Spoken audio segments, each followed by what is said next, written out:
This is VOA News. I'm Joe Ramsey.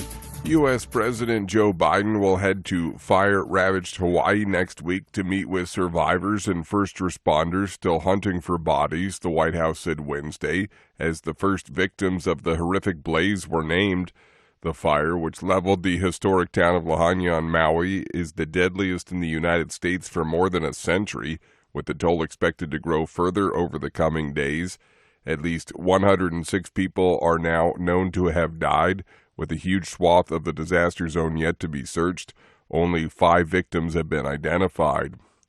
Russia steps up attacks on Ukraine's southern Odessa region while a grain ship starts a journey. AP correspondent Charles de Ledesma reports. Local officials say Russia's resumed its targeting of grain infrastructure in the Odessa region, using drones in overnight strikes on storage facilities and ports along the Danube River that Kyiv has increasingly used for grain export to Europe after Moscow broke off a key wartime export deal through the Black Sea. At the same time, though, a loaded container ship stuck at the port of Odessa since Russia's full-scale invasion started has set sail, heading through the Black Sea to the Bosporus, along a temporary corridor established by Ukraine for merchant shipping. I'm Charles de Ledesma.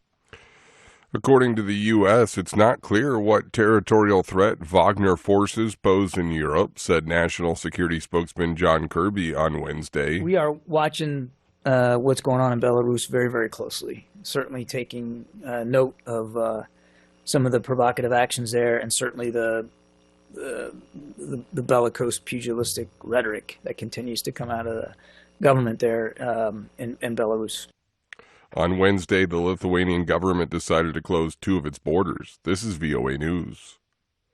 Insurgents killed 17 soldiers and wounded nearly 24 in the first major attack in a half year against the army in Niger, where Western powers fear a coup by the elite Presidential Guard last month is weakening a rare ally against violence in West Africa's Sahel. Niger was one of the last democratic countries in the Sahel.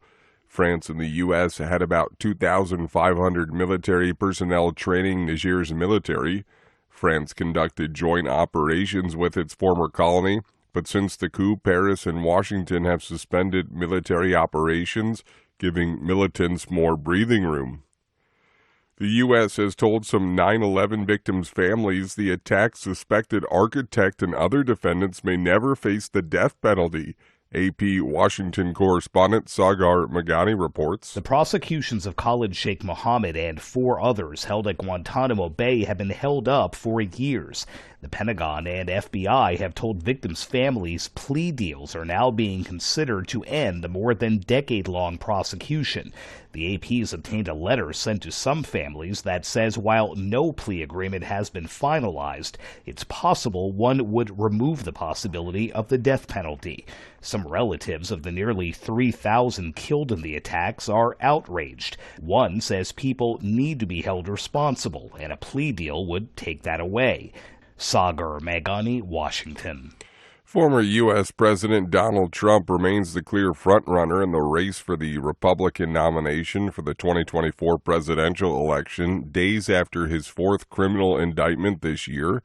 VOA's senior diplomatic correspondent Sydney Sain reports. One voter at the Iowa State Fair told VOA he was going to await the verdicts before judging Trump. Rick Stewart is a libertarian voter from Cedar Rapids, Iowa. But I do know this. Until he's been judged guilty by a jury of his peers, he's innocent. That's America. Trump is seeking to delay the trials until after the November 2024 elections. Trump is also facing trials in New York, Washington, and Florida. Cindy Sain, VOA News. A new study finds that hurricanes the last few decades killed thousands more people than meteorologists calculate, and a disproportionate number were poor, vulnerable, and minorities. A team of public health and storm experts calculates that from 1988 to 2019, more than 18,000 people likely died, mostly indirectly because of hurricanes in the continental United States. It's 13 times more people than the federal government figures. I'm Joe Ramsey, VOA News.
Thank you for watching. Can you do me a favor? Please leave a comment in the comments section below. That would really help. Thank you, and see you again soon.